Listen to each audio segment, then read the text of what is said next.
Live from the Washington, D.C. area, all empowered citizens need to know about intelligent use of resources, smart governance, inclusive communities, smart industry, and healthy, thriving urbanization.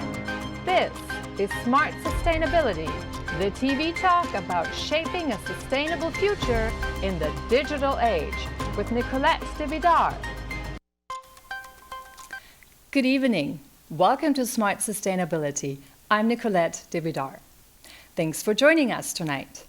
Trauma is a heavy burden, one that's carried by 70% of adults in the United States, according to the National Council of Behavioral Health. That's a whopping 223 million people we're talking about that experience some sort of trauma at least once in their lives. Now, trauma can come in many forms, but it always leaves an imprint on the mind and the soul. A particular kind of trauma that can affect your life pretty hard is transgenerational trauma. It was first recognized in second-generation World War II survivors.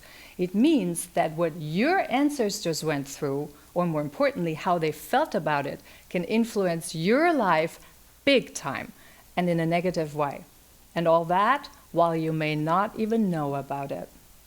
If you have moments where you feel anxiety or depression creeping up on you without knowing where it's coming from, or if you can't figure out why you simply can't be successful despite doing everything, there may be more to it than you suspect.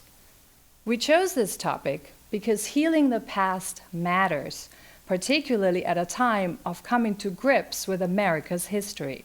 Now, when people usually hear about coming to terms with history, the first thing many think about is World War II and the Holocaust. Yes, Germany has owned up to its history better than other nations. So then the question becomes, what is it that they do differently? How can we transform pain into power? That's what we talk about tonight. Joining me live from Germany is a specialist for healing transgenerational trauma the German way. Or better said, she'll share with us what many Germans have done and are doing on a personal level to come to peace with a difficult past. Welcome to Smart Sustainability, Alessandra. Good evening. Good evening. Thank you so much for doing this. And actually, just for our viewers to know, Alessandra is joining us live now in Germany, and it is 12:30 in the morning, so yes. This is real dedication. Yes. Thank you so much for being with us. Yes, thank you for having invited me to the show. Alessandra, so transgenerational trauma, for us here to understand, what is transgenerational trauma? The idea of emotional state transmitted from one generation to the next one is closely linked to the history and the culture of a country. And the central point is that traumatic experiences can be transmitted from one generation to the next one, to the third one, the second one, the third one, or even to more generations. How many generations can this actually go? I know I spoke at the intro that this can go on for several generations, but how many generations can it go back? 5, 6, 7 more? Yes, 7. We talk about 7 generations. So 7 generations, see what we're talking about? If it goes back for 7 generations, many people, me included, don't even know who their ancestors are, not to speak alone the experiences they went through. So what are some of those feelings or those emotional states that people can actually experience if they carry on a trauma from the past? Some emotional states could be pain, sorrow, guilt, shame, dignity, anger. We carry all experiences of our ancestors, the good experiences, the feeling that are connected to the good experiences, and also the feelings that are connected to the bad experiences.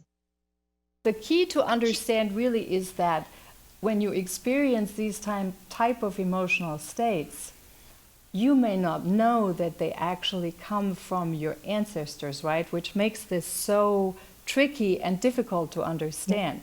So in other words, for our viewers to understand also that you may feel a lot of those emotional states and you just cannot explain where they're coming from, right? Yes, that's it.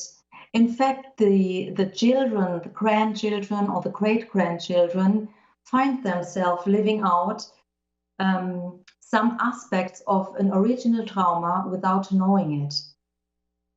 So when we talk about, so for example, I give an example. When someone, for example, wakes up in the middle of the night and is suddenly in a state of anxiety, but they cannot explain that this would be something that happened in their lives. Could this be something that goes back to previous generations?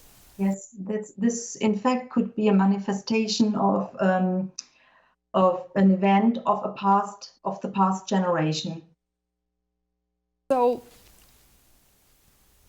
if this manifests, isn't that be something that then is almost that everyone should do that? Because we all have a past.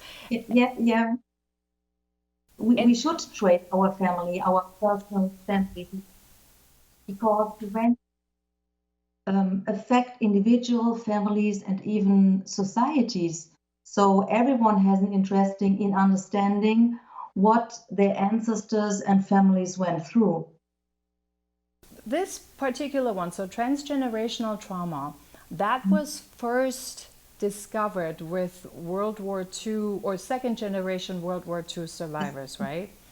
Is this limited to that group of people, or has there been evidence or documentation that this can also go back to other groups, or even in history, or other experiences that we've had culturally, historically? It has been documented in many other groups like descendants of slave, war survivors. And how was this documented in many other groups? Yes. How did they find out that there is such a thing as transgenerational trauma? If you, for example, suffer from some emotional states that definitely cannot be the result of your own lived experiences, then it might be a manifestation of something that happened in the past. The person who found out about this, there was a journalist, I believe. She wrote a book about that, how it was discovered in second generation World War II survivors. Was this based on observation, so that these people had certain symptoms or certain experiences that they carried on? Yes, that's it. The transgenerational transmission of trauma was first recognized in children of the survivors of the Second World War. And these children were born in the latest 50, 60, and in the 70. And it seemed that they felt good. They had good jobs. They earned money. They built houses. But there was something inside themselves that they couldn't explain. Some emotional states that they couldn't explain, and they didn't understand why they had these feelings inside themselves. And so the German journalist Sabine Bode, she interviewed these people. And in fact, she was one of the first, or I would say the first one who explained this transgenerational transmission of trauma. Because these children have something inside that can't be explained with the experiences they had in their own life. When we talk about the observation, though, with transgenerational trauma,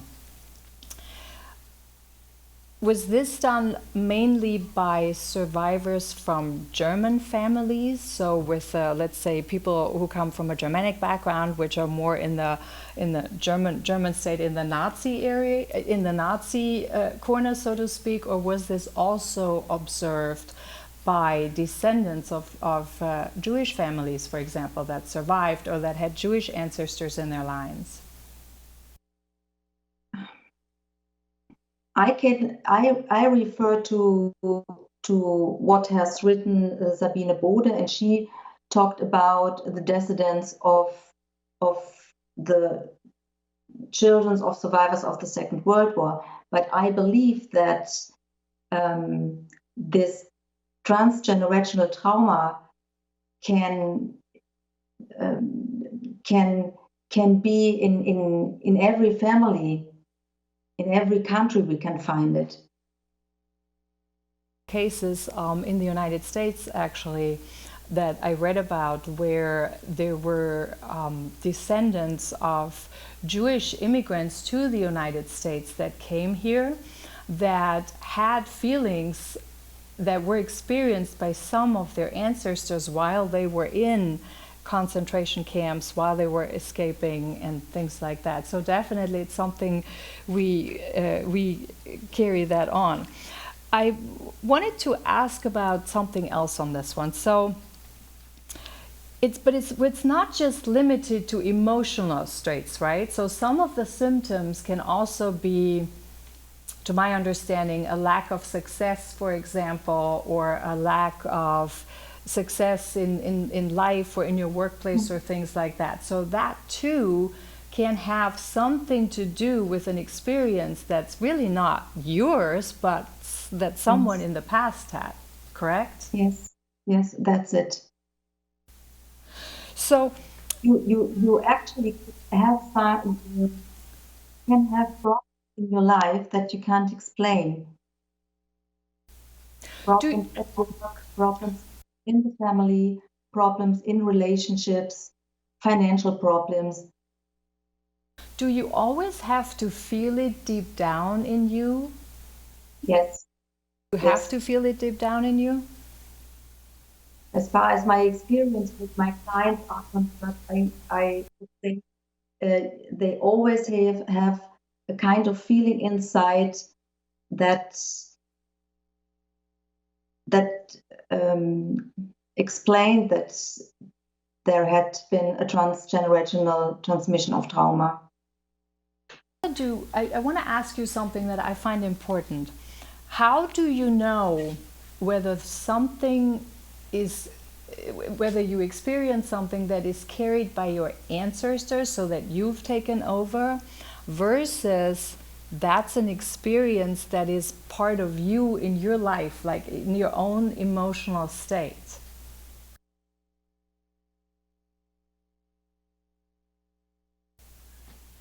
So if you suffer from feelings that cannot be the result of your own lived experiences, so you know that you have taken something, you have taken a burden of, maybe a burden of an ancestor, of your ancestors.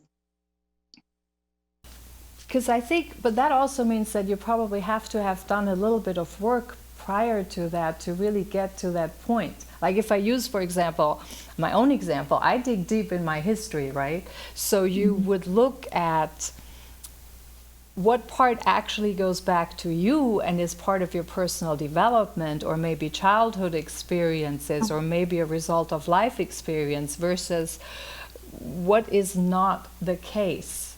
So is there the possibility, if you cannot find anything in your life that would point to that, but if there is, let's say, another area or an experience where you feel very strongly about it and you resonate with that, despite the fact that there is no relationship with that in your own life, then this would be a clear indicator that that could be something that's related to someone's past, correct?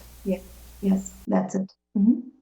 Example, if you, and I talked to a young lady that actually had this experience, so she suddenly felt a very strong resonance with someone with martyrdom and being more in the spiritual world, for example, but there's no connection in her real life. So this would be something where you'd say, well, since this is not my life, then obviously this is something that one of my ancestors has experienced, and you carry Yes. it forward. Yes. So let's talk about possible ways of healing. How can this be resolved? So let's say you have a hunch, which means you have a feeling, you can sense there is something deep down that you think, I don't know, that just feels differently. Maybe I have to have a closer look. What are possible ways of first finding out what some of that history is? And then also, can you heal it that way? Yes, you can heal it with an ancestor constellation and also with family constellations. And the ancestor constellation is a process of remembering, thanking, honoring, and appreciating all the ancestors. So you can get in contact in an energetic way with all what happened to your ancestors. And this helps you also to understand better who you are, to understand more about your own life, about your personal skills, about your talents. So Ancestor Constellation, before we get into explaining a little bit more what it is, let's talk about where it comes from. So first of all, for our viewers to know, so this is something that the Germans are using heavily to coming to grips with their past. So Ancestor Constellation is something many of us have done. I've done one too in the past, to really understand your history and understand some of what your ancestors have been through and what the circumstances were, etc. So this is for Germans kind of the go-to methodology on a personal level to really come to a point of acceptance and acknowledgement of history, right? Yes. Alessandra? Yes. So for us, so let's talk a little bit about what an ancestor constellation is. Where does it come from? Of remembering the ancestors, remembering all the things that happened to the ancestors. It's not something like making a family tree. Normally, the people ask the relatives what happened to ancestors. They are looking for photos. They try to understand more about the whole life of the relatives. They are looking for more information about what the relatives, the ancestors had done, what kind of life they lived. So my understanding, I think, the process of remembering all what the ancestors did in the past. But an ancestor constellation, just for our viewers to also understand what exactly that is. So, to my understanding, it borrows pieces from shamanism, and it also borrows pieces from indigenous people, how they work with their ancestor spirits and energies, right? Yes, that's it. Yes. For our viewers to understand, there is a difference between genealogy and ancestry constellation. We're not talking about genealogy, so this is not about tracing your family history in terms of who was there and whose bloodline you are, etc. This really goes to the heart of connecting with the very experience or the traumatic experiences that your ancestors have been through, and then in a way heal it, dissolve it, and come to an understanding, right? So you really tap into the very feeling of what they felt. Yes. And it can go back It's really an energetic way, an energetic work. And it can go back as much as 7 generations. Yes, yes. So in an ancestry constellation, do you need to know all of your ancestors? No, no. And you even can't know all the ancestors. You can really make some very stunning discoveries in terms of finding out a lot about new talents and new gifts that you really have within you that has been passed on from generations, but that you may not even have brought to life accordingly, right? Yes, that's it. You know, in an ancestor constellation, you connect yourself in an energetic way with the field, with the whole field.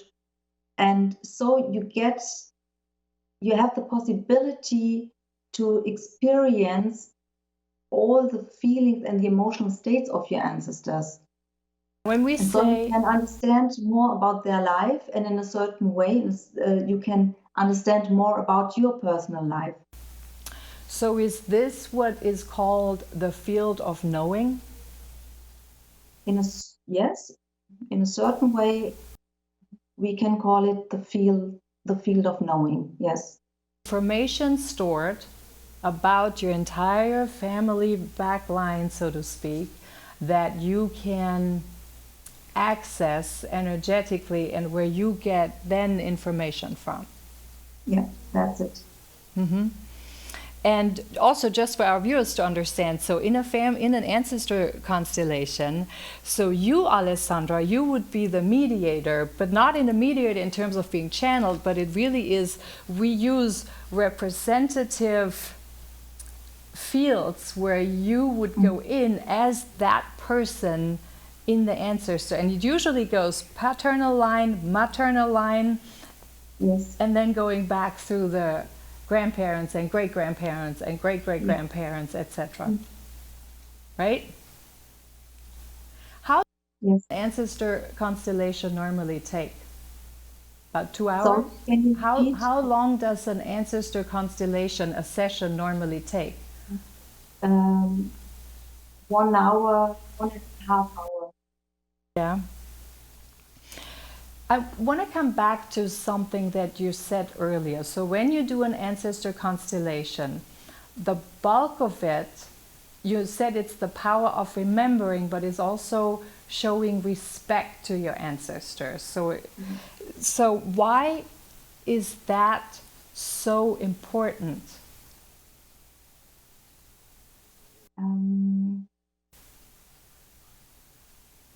In an ancestor constellation, you have the possibility to give the burden back. We unconsciously carry the burden of our ancestors.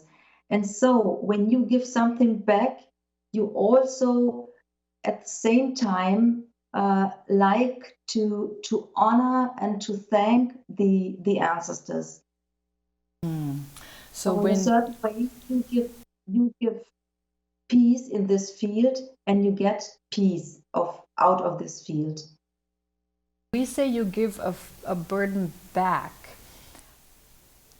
I think we need to clarify for our viewers what that means to give a burden back. Does that mean you give a responsibility back that your ancestor may have had for their life, but that's not yours?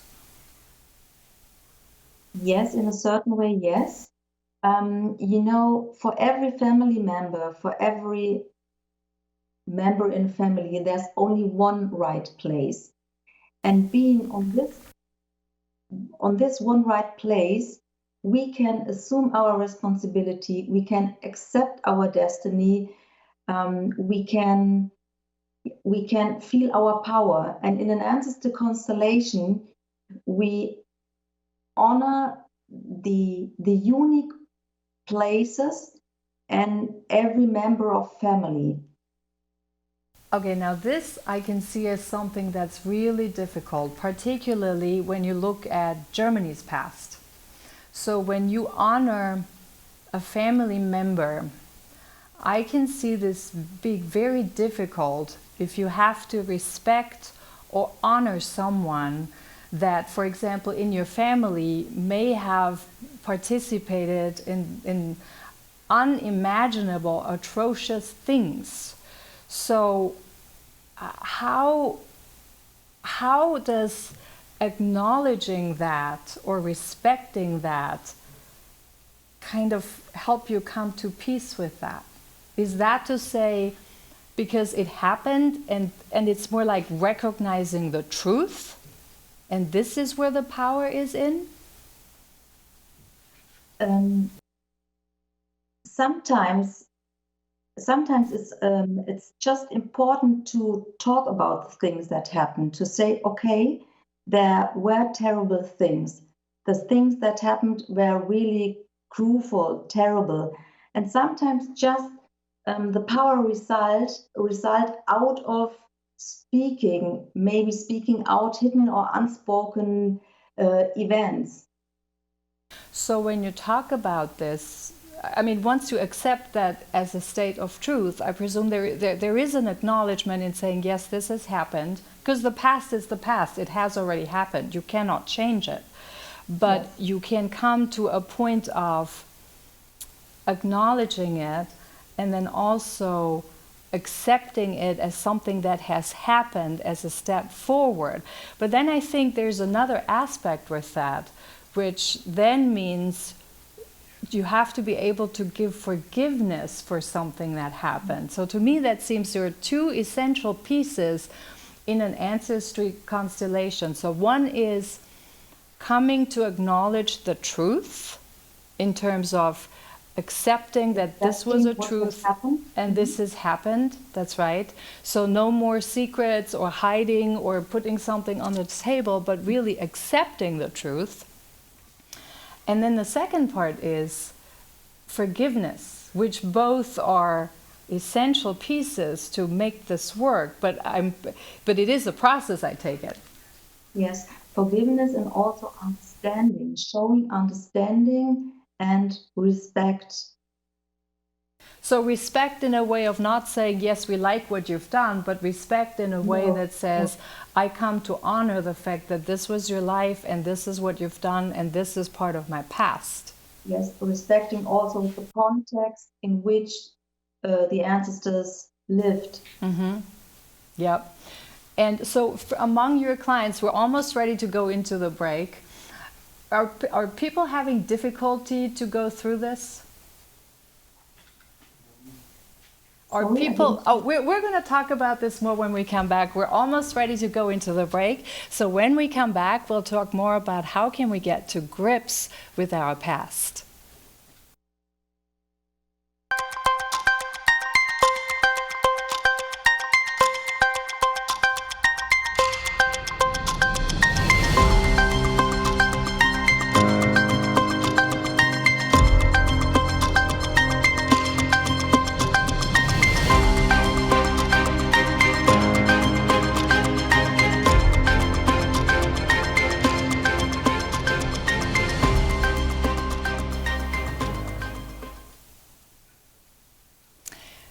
Welcome back to Smart Sustainability. I'm Nicolette Devidar. Thanks for joining us again in the second half of the program. We're talking about a difficult topic tonight. Alessandra, thank you so much for joining us again. We're back live with Alessandra Foy, who's joining us now from Germany in the middle of the night, early morning hours. Thank you so much for doing that. Yes. So we talked about ancestor constellations. We spoke about where it's coming from. We spoke about a little bit about the process, how it works. We talked about the symptoms of the emotional states. We talked about what you can actually do with this. So we ended the last segment actually on a very sober note, which to me seems to be that it's very difficult. Let's say if you have someone in your ancestor line that may have been, in our case with the Germans, a perpetrator or a Nazi or something like this. So even just in the German population, there's always this thing that, yes, they were part of the military. So when you come to understanding that maybe your ancestors have done something like that, that this is very difficult to come to terms with, but then also to heal. And we spoke about, there are two pieces which are really essential, which that process brings out. So one is, first of all, there are no secrets, because an ancestor constellation brings out the truth. So hidden elements that were in your family or so would come to light, right? Yes, that's it. And the second part is coming to an understanding of acceptance that this has happened, and then gradually move towards forgiveness. Yeah. Mention to me, when your clients come to you and they do this, there are sometimes people grapple with this really hard. So what happens in a session? How do people react in a session? Do they then suddenly burst out in tears? Do they suddenly, how does this work? How can we envision that? A session is really an emotional work. I've interviewed someone who's done an ancestry constellation prior to the program tonight. Watch what she says about her experience and the results. Why did you do an ancestral constellation?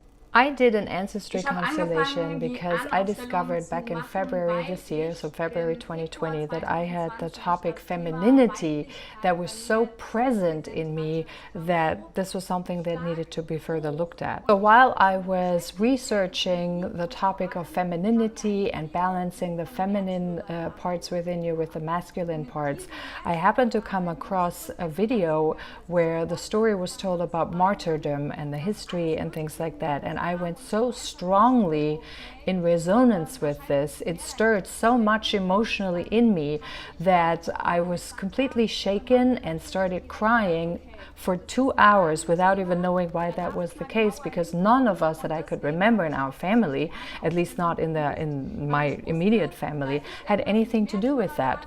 So much emotional things coming up that I had simply, how did you find out that I this felt is something that had there to is do something with more to it. Ancestry constellation versus something that could simply be something within you, an emotional aspect within you? When I watched the video about martyrdom, I immediately started crying. I felt in my heart such a connection to this theme or topic that I immediately felt there was something more to it.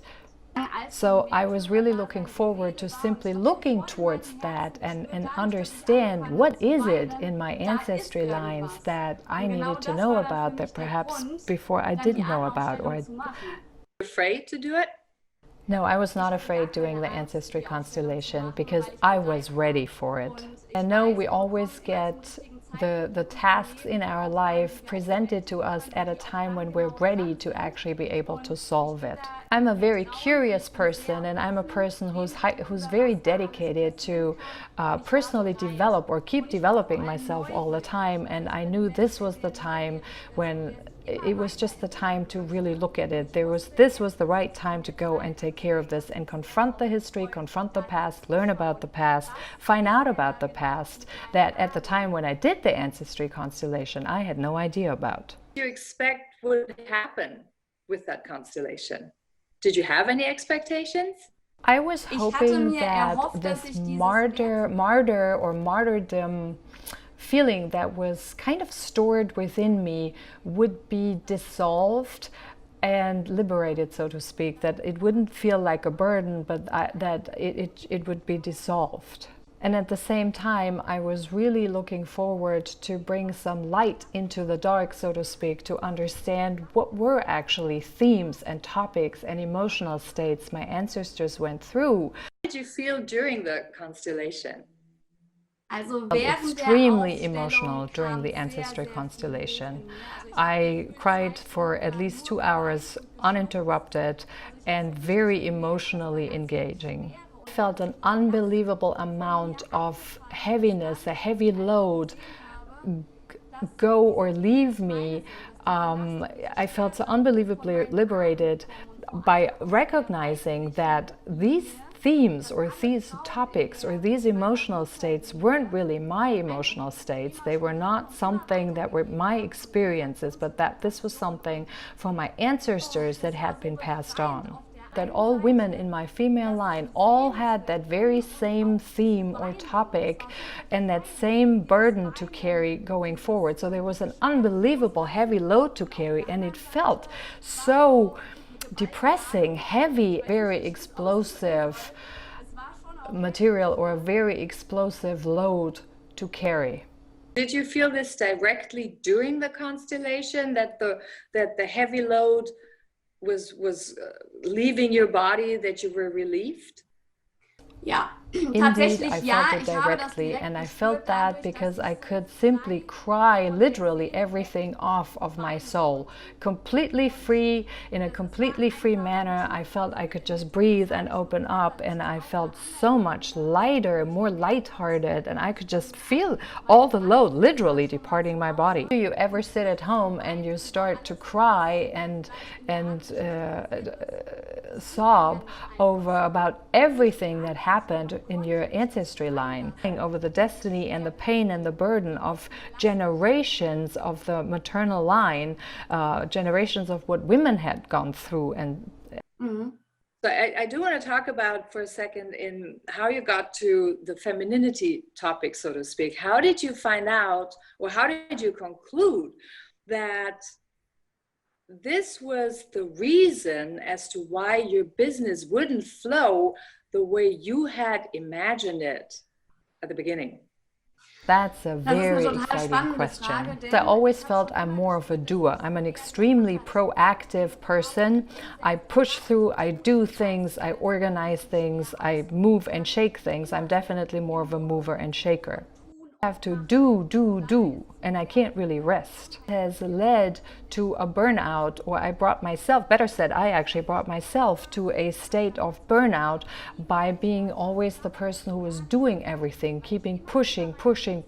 I was burned out, and then I had no energy left, and then I laid down and I lost all the fun in doing what I was doing, and very often then this has just negatively influenced the projects that I was working on, and certainly also the results and the success I was working toward. I always transgressed my own personal boundaries versus being more mindful with my own boundaries and also more mindful with my energy resources. Tendency was always to do too much. Instead of pacing myself a little bit more and resting more and slowing down at times, going on the break a little bit more. And in business, I've tried everything. I worked hard and I worked harder. I pushed, I took action, and yet it was not enough to produce the results that I had wished. I learned that femininity also means to open up to receive and say, I am ready to receive, and take the pushing back a little bit and simply open up to receive more. When you think about it, the success is already there. The money is already there. But if you can't open up to receive it, then you're never going to get it. And if you keep taking action all the time, then you're pushing all that's supposed to come to you, which you could receive further away. How did your life change after the constellation? We know you were relieved during the constellation, but what happened months afterwards? Did you notice a difference? And if so, what happened? So the beautiful thing about the Ancestry Constellation is that during the constellation, you not only liberate all the pain and the burden, but you also get very useful tips and hints from your ancestors in how you can better bring their knowledge, their experience, and your skills in whatever you're doing to go forward. I received a lot of hints and tips from my ancestors to go more into that feminine energy, to learn to create more out of being, in other words, letting things be and not being active all the time. Me that it was really okay to be a woman, to deserve being taken care of, it's okay to smell good. I should also keep going in that direction. So I took notes of all the tips and hints that I got, and I read it once in a while to keep that in mind and remember it, so that I take consciously some time out more and really go more in the reception mode. Because it is a process to get the male energy and the female energy within oneself into balance. This is not something you do overnight. This is really something that has to develop, and you have to work on it. So I look at the notes that I took and reread it and refocus on that and really work on it consciously. Ever since I did this, what happened during that time is that I have developed much more openness to receive. My business turnover has quadrupled since February. I have more fun. It's a lot easier to do it. I'm more lighthearted and playful in how I go about my business, and I do not feel that burden. Do people give you much details about their family history or their background or what their ancestors may have gone through? Yes, they give me some details, but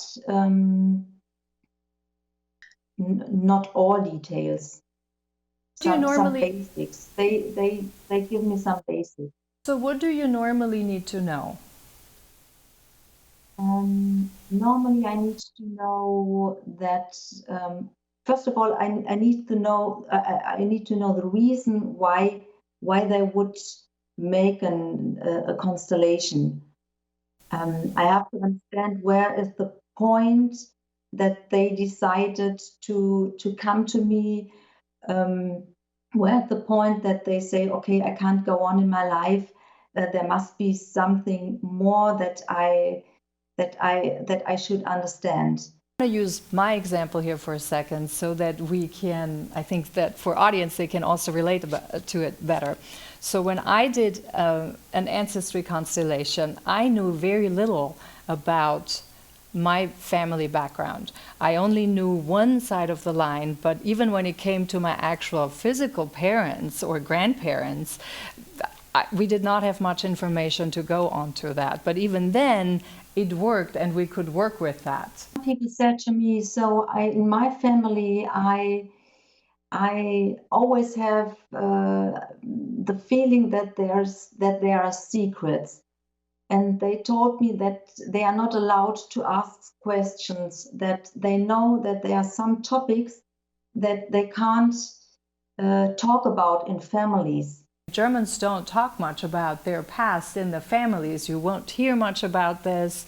You won't hear much about your ancestors and things like that. You also can understand that because who wants to talk about pain, about fear? They wanted to go on in life. They didn't want to turn back and talk about all the terrible things that they had experienced. Because you see this also a lot with people who have been prisoners of wars. When they come back, they rarely talk about what they have experienced. So this is something that would all come out in a constellation. Of the bad experience, they are like a secret in the families. And the members of the family, they understand that there was something that happened in the past. They know it without talking about it. And this is the word to talk about. Mm-hmm. Now, you mentioned something earlier. You said in an ancestry constellation, you can also tap into talents and potential and skills that your ancestors had. How can you do this?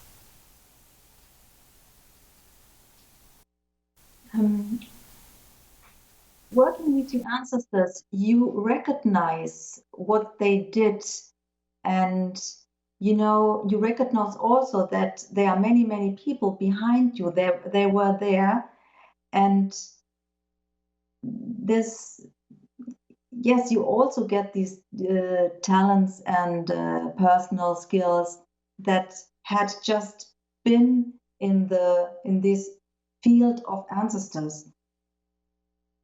So have there been people among your clients that have discovered completely new talents that they didn't know they had?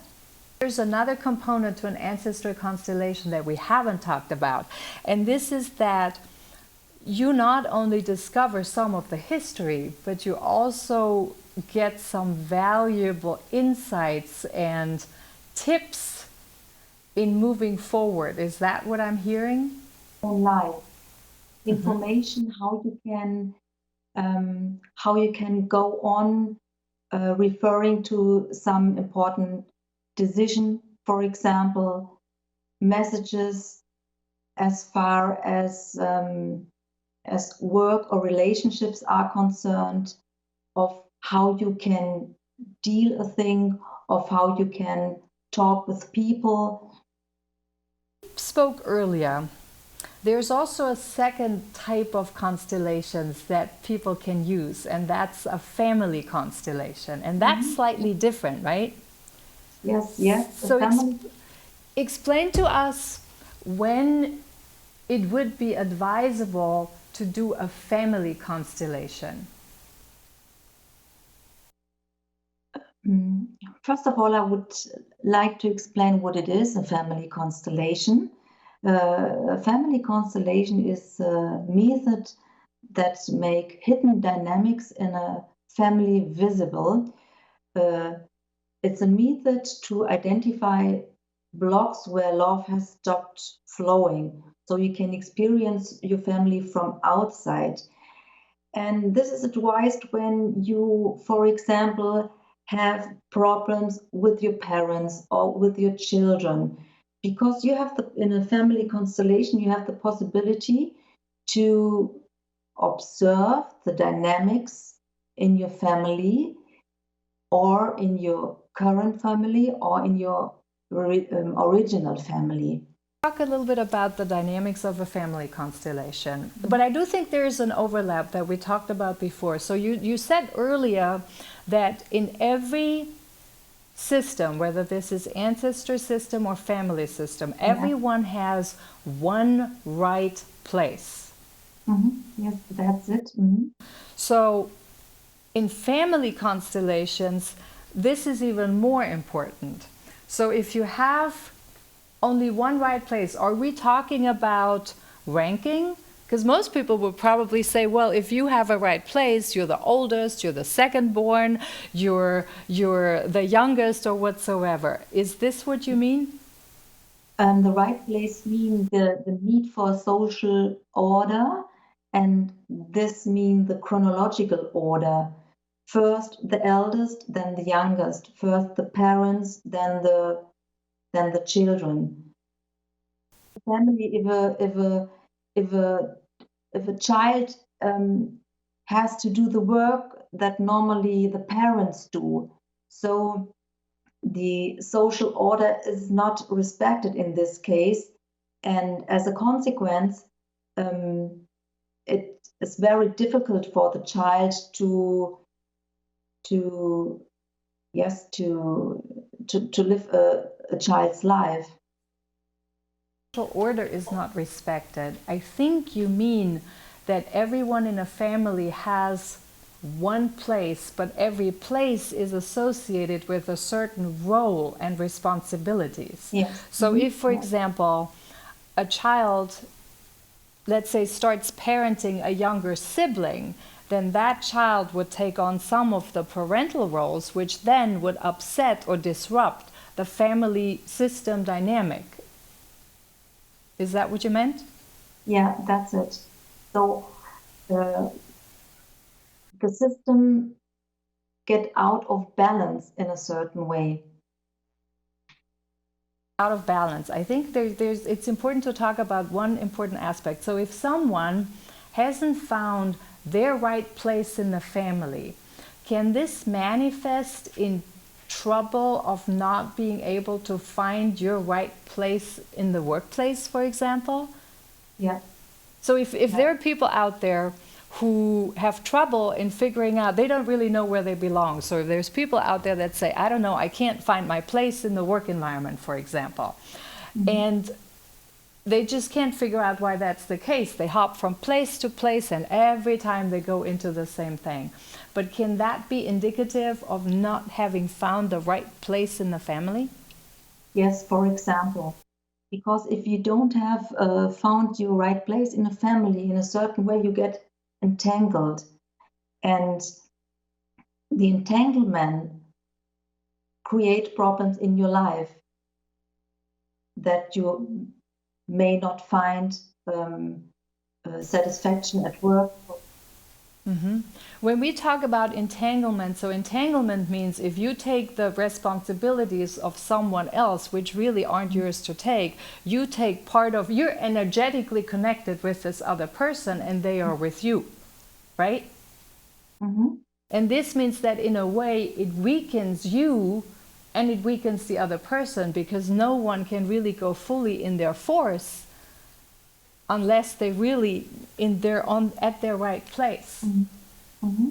But I want to talk a little bit about the ranking, because I think most people, particularly you out there, many of our viewers will probably think, well, if this is about the ranking in the family, so we know the ranking and this is the order, but there is more to it, because in the ranking, you also take into place, in a family system, you also take into place people that, for example, have passed. So what, for example, is if there are children that have died early and they're not sort of respected in the family thing, how does that manifest? Is that an imbalance?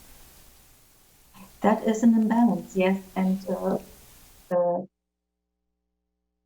if I would like to take the example you've talked about right now. If, for instance, a child died in a family and the family don't mention it, don't talk about it, and then we have a disbalance in the family, because we have to honor all members and give also, for example, a child who had died the right place. For instance, if the first son died and the family became a second son, and they would say this is the first one, so the social order is not respected in this case.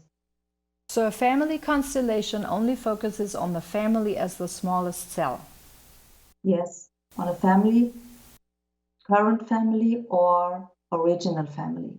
Okay, so you mentioned at the beginning that there are 3 principles, which is basically like the base dynamic of a system, and those are universal governance systems, right? Mm-hmm. Talk to us about those 3 principles. I know we talked about a little bit about the hierarchy, but what are the other principles? Yes, these 3 principles are also called orders of love, and we just talked about the need for social order. Then there is the need for belonging. That means being born into a family means that you belong to this family. And then also the need for equilibrium, the need for balance between giving and taking in a family. So you're born into the family, and so when you say you're born into a family and this is a family you belong to. Now, there may be people out there who say, I want nothing to do with my family. I'm going to cut all the ties and I'll just move somewhere else and I have no contact. Is that possible? No, it's not possible. No. No. Why is it not possible? The effect, the influence is there because there is this relationship, is a kind of network between all the members of a family. And the influence is always present. You can't cut definitely the relationship between family members. So did you hear that? There really is no way of escaping, so it's better to make peace, obviously. But how does this work to make peace? So let's say there is someone who has really bad relationship with their parents, and they feel that they don't want to confront their parents or meet their parents. In this family constellation, is that a different approach? You don't really need to see them, right? Approach, you can explain yourself. You have the possibility to explain yourself, your feelings in a family constellation, without being in a direct contact with a member. For a family constellation, you kind of connect on a higher level. Yeah, genau, without physical contact. So for you, a family constellation is for you personally, for you, that you find peace with yourself. And also in a family constellation, you can forgive, for instance, your parents or sisters or brothers. And it's for you that you feel a kind of peace inside yourself. It is possible that you make a family constellation, that you find out some secrets about some hidden or unspoken issues. But this is really more about showing the dynamics within a family, right? And I believe constellations are sometimes also done in companies right now to show the different dynamics that are going on within organizations. So this is more, it makes the underlying dynamics visible, which you wouldn't see necessarily at the onset. So you would, for example, find out who really is the power in a family, or who influences whom, or who is afraid of whom, or things like that, correct? Yes. So let's talk for a moment of what a family constellation can help you with. It can help you to improve relationships. So we talked about an example with your parents, for example. Does it work with sisters and brothers? Yes, yes, with all family members. So what are some also with friends, for instance, also with friends at work. So what are some of your experiences in terms of when somebody does a family constellation? Obviously, it doesn't go overnight. So what is the healing process? What are some of the things your clients say? What are some of the things that show up in their life after they've done one? They easily get in contact to people. They have no problems for taking decisions. They find maybe another work and better work. They find new friends, partners, for example, and they sometimes they also get in contact with family members. But it can take some time. So it's important for you to understand that it's not going to be something that happens overnight, but it definitely can help advancing the healing process. And it also helps advancing your success and your potential, right? Yes. Helps you to live your life fully, successfully in a certain way. So to live your life fully and successfully, then you need to have made peace with your past and also really understand more of it. So we're almost out of time. And thank you so much, Alessandra, for being with us. Now, for our viewers to know, of course, I hope that gave you a little bit of insight. I know it might sound a little bit esoteric to some of you, but it is well worth the effort. And if you look at the success rates, you really can improve your potential, make peace, and move forward. Thanks for watching. We'll see you next week.